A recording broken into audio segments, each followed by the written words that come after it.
Puis alors j'ai commencé à lire, et puis alors, moi je parle pour les sons parce que je ne comprenais pas l'arabe à l'époque, mais il y a des sons merveilleux, mais c'est vraiment de la belle prose. Moi j'ai une oreille musicale, j'aime beaucoup les beaux sons, mais quand on entend le Coran, c'est magnifique. Enfin, je ne sais pas comment un homme a pu faire des beaux textes pareils. En plus, tous ces textes ont des significations profondes.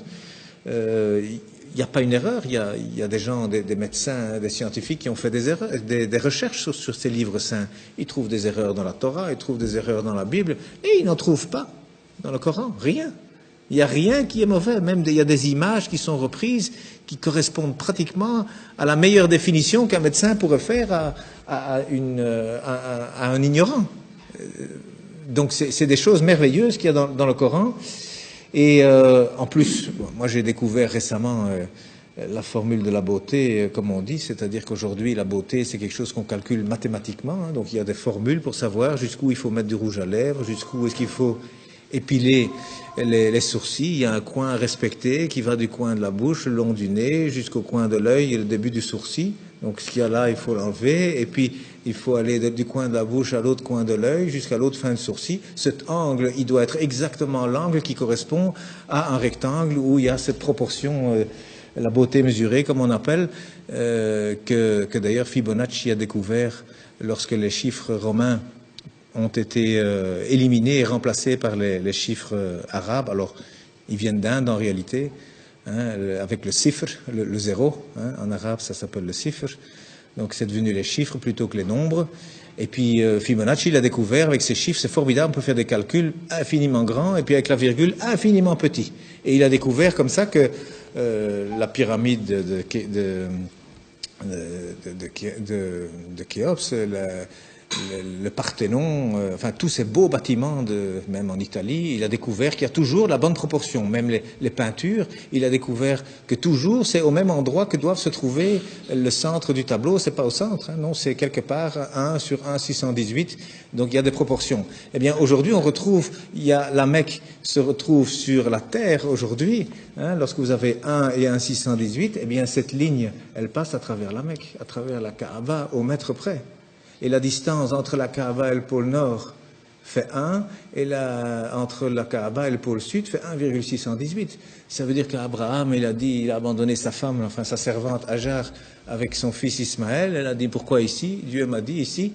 Donc il semble qu'aujourd'hui, c'est par rapport en tout cas, et c'est même lié au village de Greenwich, qui a servi à dessiner la carte de cette terre, hein, parce que le milieu c'est Greenwich. Eh bien, c'est considéré là comme le centre de beauté que tous les peintres utilisent aussi. D'ailleurs, depuis Leonardo da Vinci, il a dessiné des tas de choses. Vous savez, le corps, 1,618, le nombril, il est à 1 mètre du sol, la taille idéale, c'est 1,618 m. Donc, il y a plein de choses. Les dents même, la dent du milieu, elle fait 1,618, à côté, elle fait 1. La bouche, elle fait 1,618, le nez, il doit faire 1. Et il y a des chirurgiens esthétiques aujourd'hui qui utilisent ces mathématiques pour corriger les visages.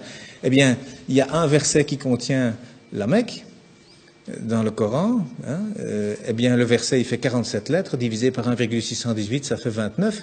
Pile poil le début du mot Mecca. Enfin, c'est un bas de Becca, mais c'est pile poil à cet endroit-là. Donc, je veux dire, quand on découvre des choses comme ça, et il y en a encore hein, dans le Coran, il y a des vérités comme ça mathématiques, on dit, c'est quoi ça? C'est pas un homme, il n'avait pas d'ordinateur, hein, le prophète, il n'en avait pas, c'est sûr, c'est certain, ça c'est vraiment une vérité, on n'a jamais rien retrouvé d'informatique à l'époque, c'est sûr. Et ça a déjà été testé, à mon avis, 1 million de fois. Ça fait partie de la science exacte. Mais cet homme, d'où est-ce qu'il a cherché ce texte? Il y a plein de choses comme ça. Alors le premier message, d'ailleurs, il faisait 19 mots.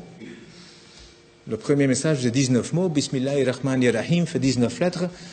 Il y a 6 fois 19 sourates, il y a 142 fois 19 le mot Dieu dans le Coran, il y a 3 fois 19 fois le miséricordieux dans le Coran.